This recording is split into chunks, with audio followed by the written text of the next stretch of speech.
Hello, everyone. I'm Marty Miller here with co-host Miss Wendy Batts for the Master Instructor Roundtable. Today's topic, high performance habits of elite fitness professionals. So whether you're an up-and-coming trainer or a seasoned educator, this conversation will offer you practical takeaways you can implement today to elevate your own performance and presence. And as always, Marty and myself share some of our own personal experiences, not only with each other, but with our clients, as well as some of our stories that we have talked about with our mentors and other fitness professionals. So we always appreciate it if you would like, follow, subscribe, and even maybe leave a 5-star review, and we'll see you on the episode.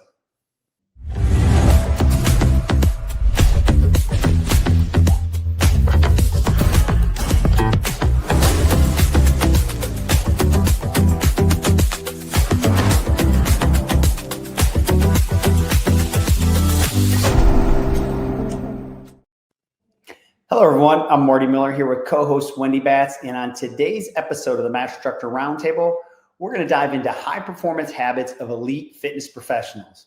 So if you've ever wondered what separates elite fitness professionals from the rest, it's not just the certifications or charisma, it's the intentional structure, daily habits, and long-term thinking that set them apart. And in this episode, we'll dive into the high performance habits of top tier coaches and instructors, breaking down how they manage their time, maintain their energy, and continually and consistently grow their impact within the fitness industry.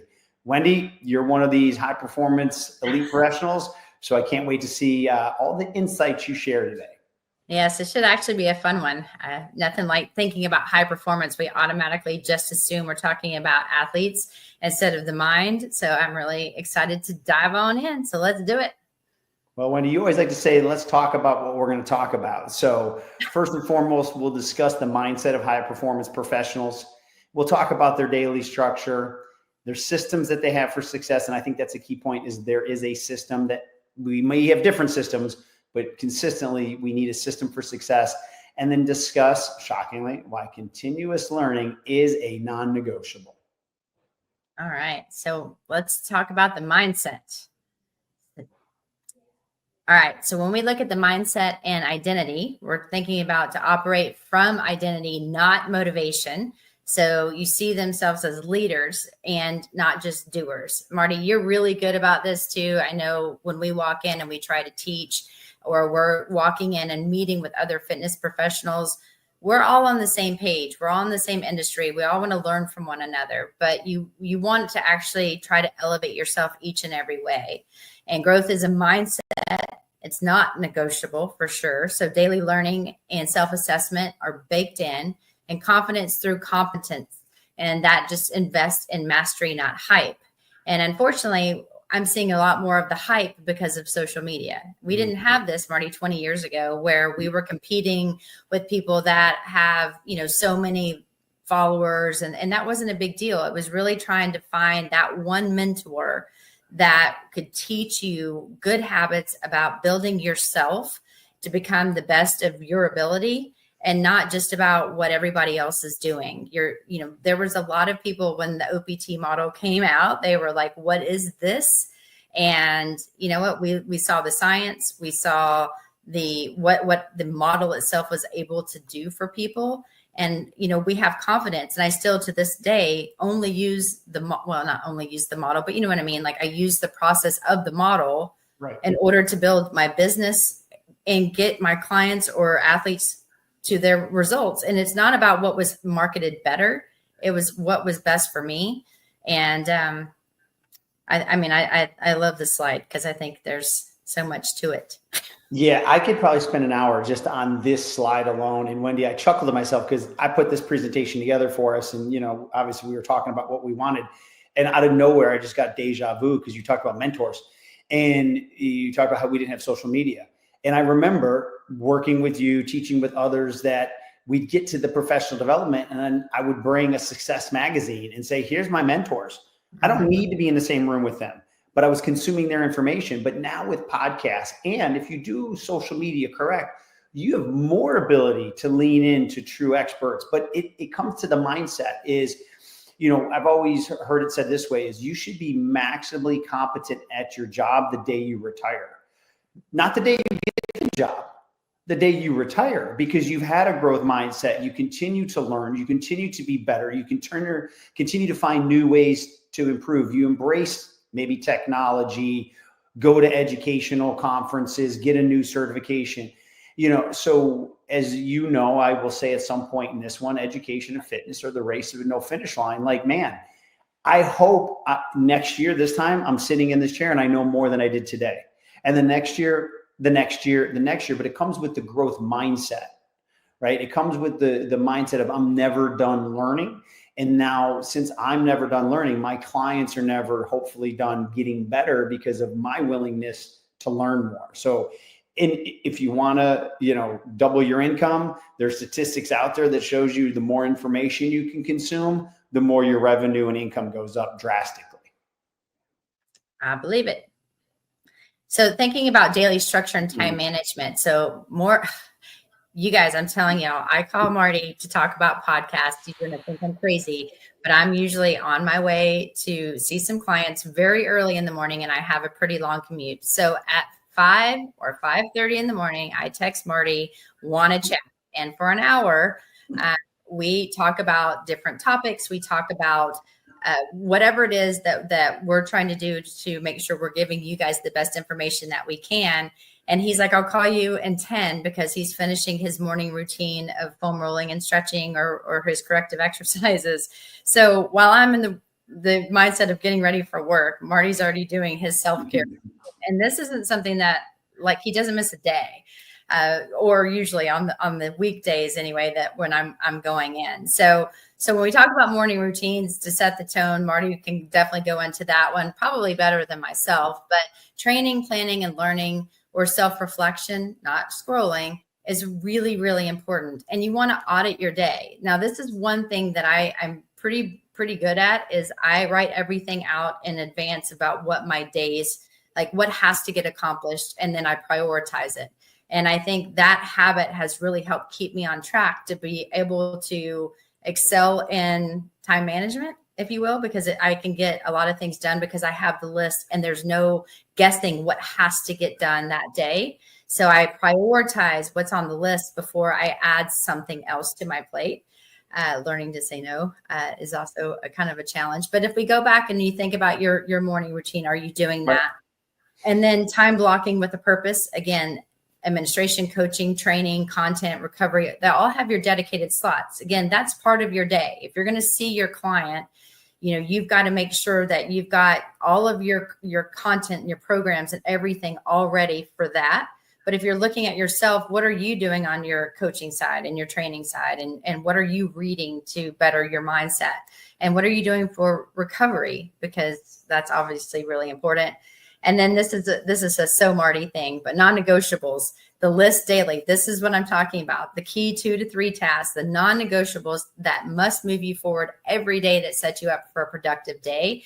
And when we say focus on the wildly important, that's what I do. Like, I'll write out my day and then I have the big things highlighted. Like, these 3 things have got to get done before anything else happens throughout the day. So we have to make time. And if I haven't completed it, I will stay up and do it before I go to bed, which Marty knows there's been some long nights because I overcommitted, but they were all very important tasks that needed to get done. Right. And the reason I'm chuckling is, I think I've explained it to you once before. When you text, I've been up and I have my routine. I have my morning vitamins, my water to hydrate, my coffee's going. But most times when I say 10 minutes, it's because I'm using my massage gun and you're not going to want to talk to me during that time, but it's a non-negotiable. I'm not skipping that, right? That's the next step. So basically you're prioritizing your massage gun over me. Or I'm prioritizing your sanity so you don't have to hear me try to talk over it. So it's really about you, right? But it's a non-negotiable. I need that to get to the next step. So we can talk why I'm foam rolling and doing my correctives and my stretching, but that's the reason why there's usually that pause. But that sets me up for success. And the wildly important, I want you guys to think about this in multiple ways. You can put it into your personal life bucket. I'm going to spend time with, my significant other. We're going to have a date night or whatever. Or from business, like when I'm in my meetings in my business, there's a lot of noise. And I'm like, guys, what's the wildly important? Like, if that's not crystal clear, there's a problem. What's the wildly important? So you can use that in your personal life as well as your business life, and it's going to suit you well in both areas. And sometimes the wildly important is really hard when you're first getting into it to be able to pinpoint. But once you start to get in the habit of that, it does not take any time. And you're like, that's it. That should be where we're focusing on. And like you said, Marty, there's so much noise out in the world today. Focusing on what truly is important it's a big thing. But right. Here we go. Systems, not willpower. So again, when you're thinking about, workflows, what's going to be automated? What are things, your program templates, especially if you're using like something like the Edge app. You've already got these programs in. You can do check-ins on your app, or you can check in via text. Client onboarding, do you have all of your workflows on how do you onboard your client? Are they coming in, filling out their PAR-Q, their PAR-Q Plus, they're going through certain things. Then you do the assessments, like what is your plan when a client walks through the door? And is it something that is a workflow that works, that's good on time management and good at that you blocked off enough time in order to have that habit where you're spending the time that the client knows that the time you're sitting down with them, they're the most important thing for you at that moment. I think that's also one thing that builds the rapport and the relationship. So if you don't have good workflows, you don't have those things automated already, you need to find a good system to help you. This is where I fall into problems, is having clear boundaries. And I'm very honest. I've always been honest with you guys. I work a lot, but I love to work. I like to be busy. And, Marty and I both say, if you want something done, give it to the busiest people in the room and they'll get it done. And both Marty and I fall into that category. I don't know if that's good or bad, but it is one of those things where I like to be busy. However, I also sometimes set boundaries or don't set boundaries, and I end up working too much, where then I'm taking away from my personal growth, my personal health, because maybe I skip a workout in order to see someone else who really, needs help or whatever. Again, I really need to set my hours and then set certain policies. You have clients that are calling in and it's within your 24 hours, I have a very strict 24-hour cancellation policy. The only time that I really will be like, you know what, I'm going to let that one skip. I'll say, this is the one time I'm going to go ahead and give you a pass. Like, don't worry about it. Is if someone's super sick, I don't want them coming in. So I had a client who his wife went into labor. Of course, I don't want him to miss that. So, you're going to obviously say there are going to be times where that you're not going to say it's 100%, this is it. But you really need to make sure that those policies are very crystal clear, because people will get upset when you charge them your full rate because they didn't cancel, but it is still your time. And then the big thing, use of tools and tech, CRMs, management systems, some people use QuickBooks, whatever it is, whether you're charging and sending out invoices and receipts, make sure you've got a good scheduling hardware or software, meaning that maybe these clients can book online. Maybe you're keeping track of it, but you really need these trackers for your business in order to make your life better, especially at the end of the year when you have to do your taxes. And then personally, your wearable data and, what's going to be best, I think, too, on for yourself on what habits are you noticing? Are you sleeping enough? I have an Oura ring that'll say, pay attention, or it'll throw a red line in there, or, your readiness is low because your stress level is high, or whatever it may be for the day. You need to look at all of that stuff. And if you notice that that's a constant, you need to think back, okay, what can I do differently? Because this is your sign. It doesn't get much more clear than that. No, I agree with you, Wendy. I think you nailed that. So I think with that point, I think we've covered the bases. So let's move forward and talk about continuous learning. So obviously an area that we're both passionate about. So, when you look at your free time, how are you using it? And I've always said, and I said this to my boys, I got to stop saying boys, but they're my boys. They're grown men at this point. I can tell your priorities by where you spend your time. So don't tell me you don't have time. It's just, you can't fit any more time in potentially because you have other priorities. So when you look at reading, listening, and applying, this knowledge, this is where technology's come a long way. I still love picking up a physical book and reading it, right? And I used to go buy 8 to 10 books at a time because it would hold me accountable to get through them. I've graduated now to podcasts and audiobooks because I can put that into my workouts. I don't need to listen to music to be motivated. I'm lucky that way. But I listen to information because it helps me make sure my brain's dialed in during the workout. Because with music, I can kind of mentally check out. So as much as I enjoy music, I've made that trade-off that I want to consume more information. So I'm going to do it digitally now. So in the car and in the times that I'm working out, that's where I tend to gather a lot of book knowledge or podcast knowledge. So that way I can't say, I don't have time to sit and read. Well, I'll find the next best thing.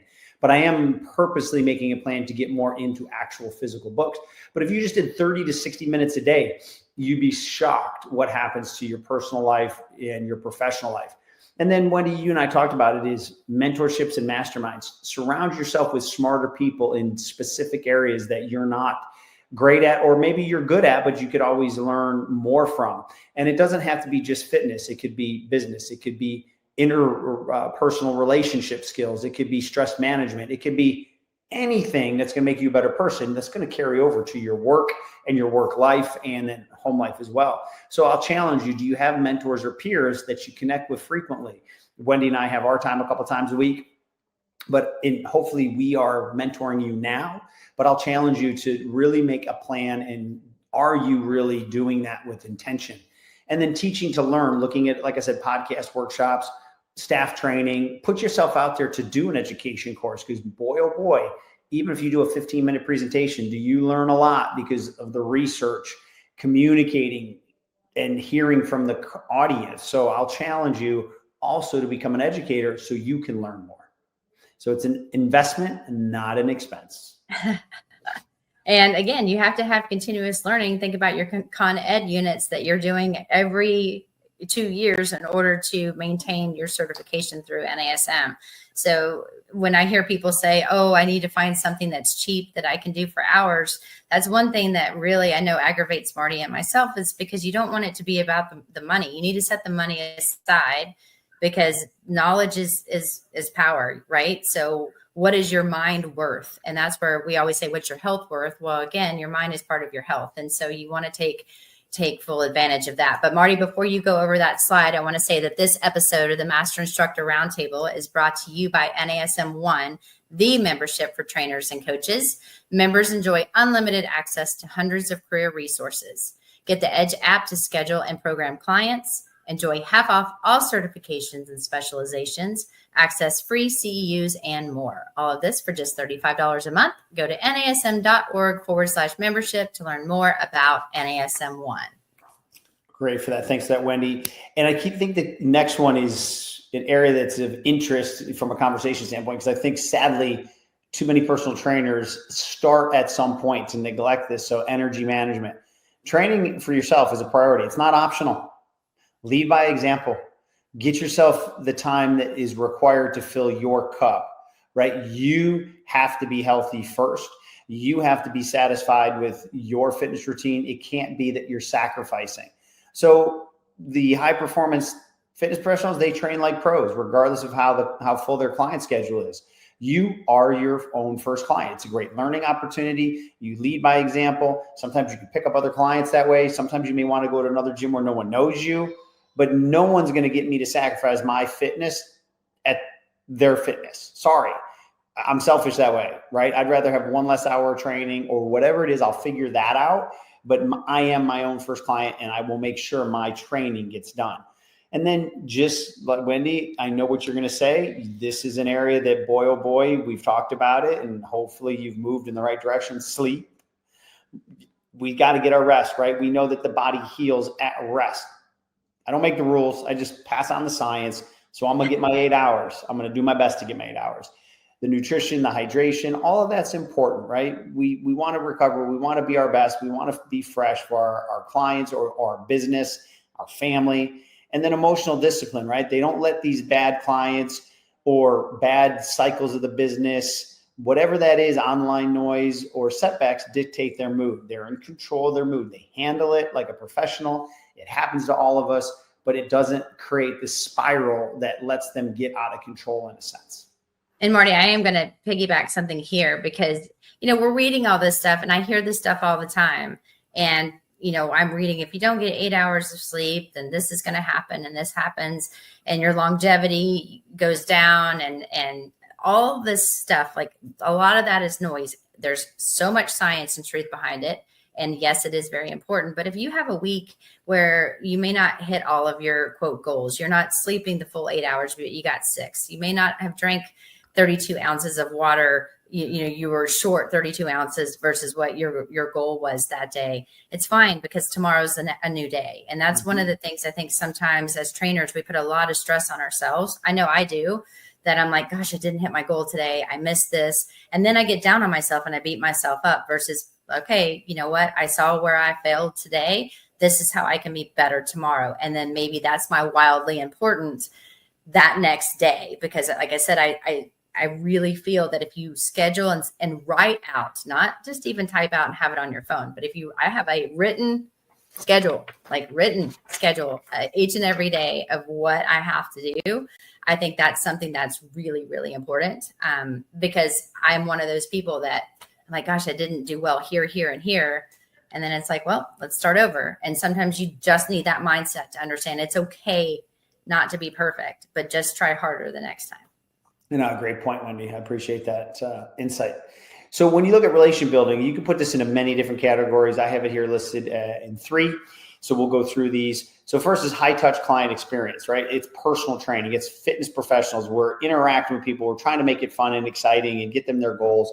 So doing little things, and Wendy, I know you're great with this, thoughtful follow-ups. Wendy does Christmas presents. You don't have to go to that extent, but just having that level of customer service and, is celebrating wins, honest feedback is a great way to make people lifelong, passionate followers of your business.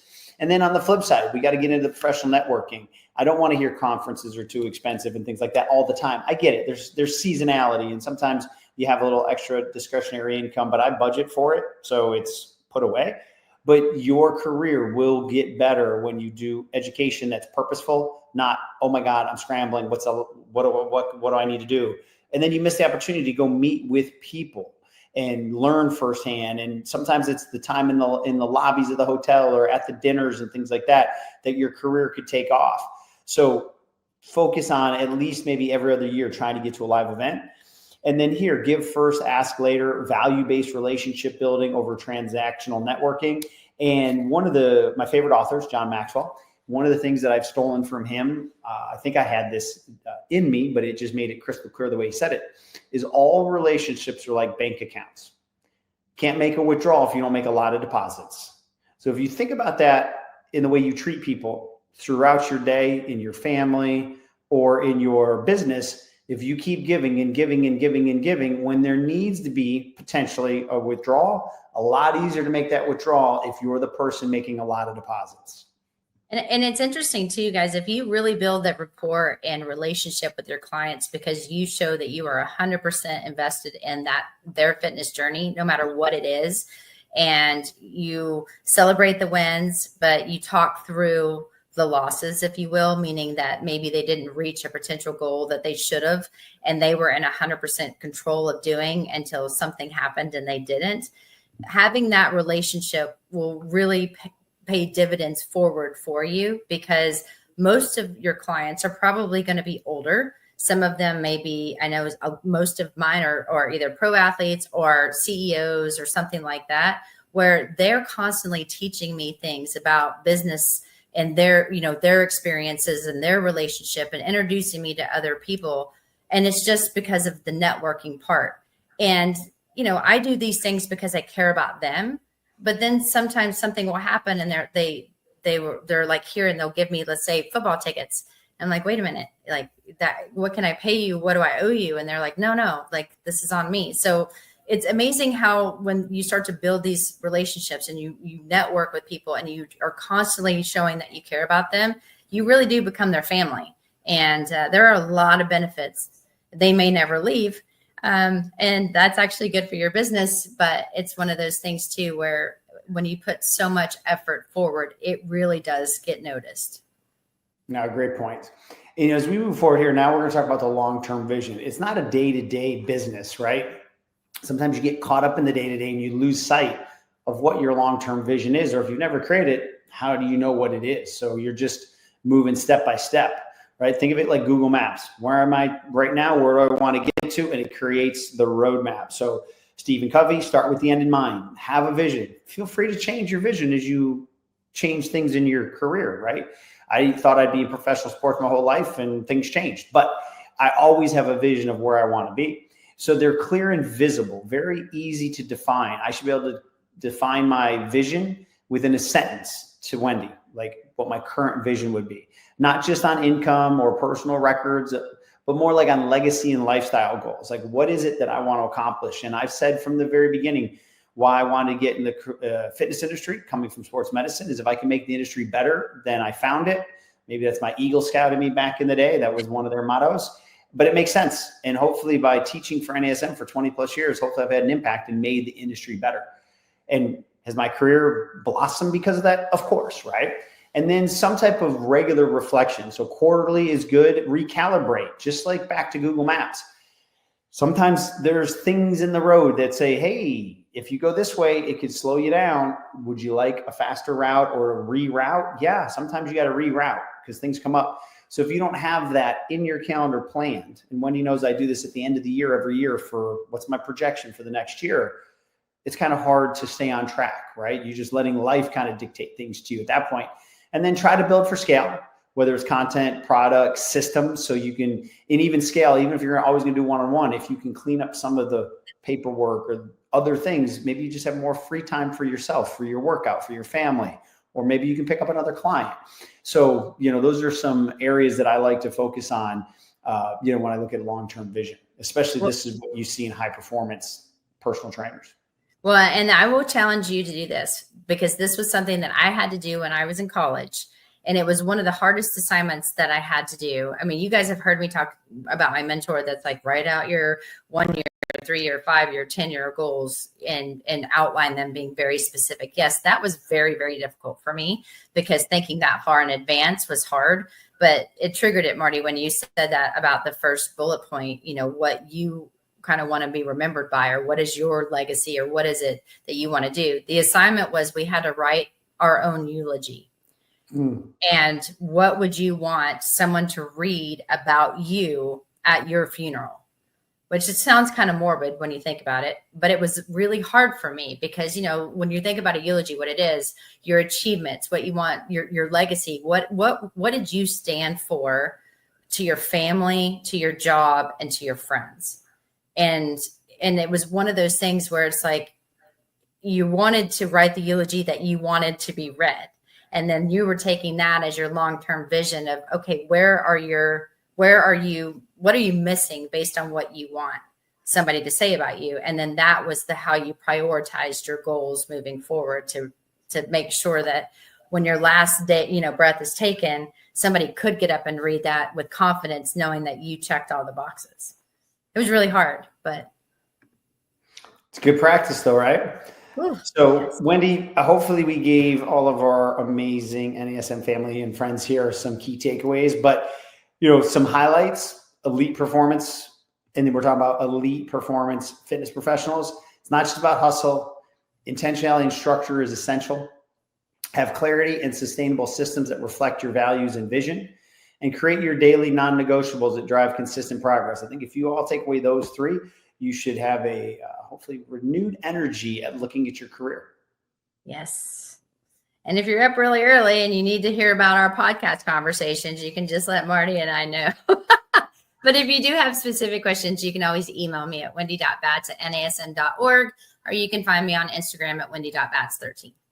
And my information is right here, dr.martymiller72 for Instagram and marty.miller@nasm.org for email. So Wendy, awesome feedback. We put these together. You never know where the conversations are going to go. I loved what you brought into the mix.